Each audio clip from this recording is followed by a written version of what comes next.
ही पल कुछ अजीब हुआ। उस ब्रेसलेट ने धीरे धीरे मेरे हाथ को अलग कर दिया। हैरानी की बात यह थी कि मुझे बिल्कुल दर्द नहीं हुआ। फिर मेरे हाथ के अंदर एक कैप्सूल डाल दिया गया और घाव अपने आप ठीक हो गया। जब मेरी आंख खुली तो मैं ठंडे पसीने में भीगा हुआ था। मुझे लगा ये सिर्फ एक सपना था, लेकिन मेरे हाथ में महसूस हुआ दर्द बहुत असली था। मैंने खुद को शांत करने के लिए टीवी चालू करना चाहा, लेकिन टीवी अचानक गायब हो गया। मैं पूरी तरह हैरान रह गया। मैंने हाथ आगे बढ़ाकर टटोलना शुरू किया। मेरी उंगलियां किसी अदृश्य जगह से टकराई जो ठंडी और अजीब थी, और अगले ही पल टीवी फिर से अपनी जगह पर वापस आ गया। मुझे लगा शायद मैं अपना दिमाग खो रहा हूं। मैंने पास रखे कैमरे को घूर कर देखा और पूरी एकाग्रता से ध्यान लगाया। जो आगे हुआ उसने मुझे अंदर तक हिला दिया। मैं सच्चाई जानने के लिए अस्पताल गया। डॉक्टर ने बताया कि मेरे हाथ की हड्डी टूटी हुई है, लेकिन वह कट बिल्कुल साफ था, जैसे किसी मशीन ने काटा हो। और सबसे अजीब बात, मेरी त्वचा पर कोई घाव नहीं था। ये सब समझ से बाहर था। इसीलिए मैं अपनी धुंधली यादों के सहारे उसी जगह वापस गया जहां मैंने पिछली रात सपना देखा था। वहां पहुंचते ही मुझे एहसास हुआ कि वह सपना नहीं था। सारी यादें वापस आने लगी। उस दिन एक उल्कापिंड घाटी में गिरा था और उसके तुरंत बाद एक तेजी से घूमता हुआ एलियन स्पेसक्राफ्ट दिखाई दिया। मैं जंगल में शूटिंग कर रहा था और यह सब अपनी आंखों से देख रहा था। अचानक मेरे पीछे एक अजीब जीव खड़ा था। मैंने धीरे धीरे पीछे मुड़कर देखा। वह एक विचित्र एलियन था। डर से मेरा दिल जोर जोर से धड़कने लगा, लेकिन मैंने हिम्मत करके कैमरा चालू कर दिया। एलियन ने मुझे नजरअंदाज किया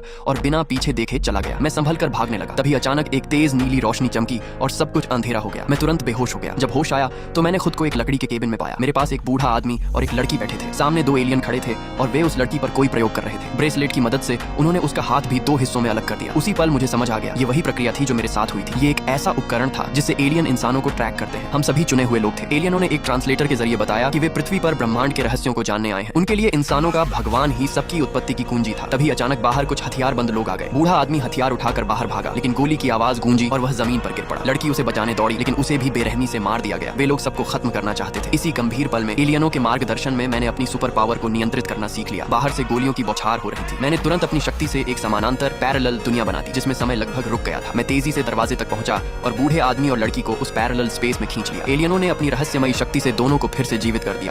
मेरे हाथ पर एक ब्रेस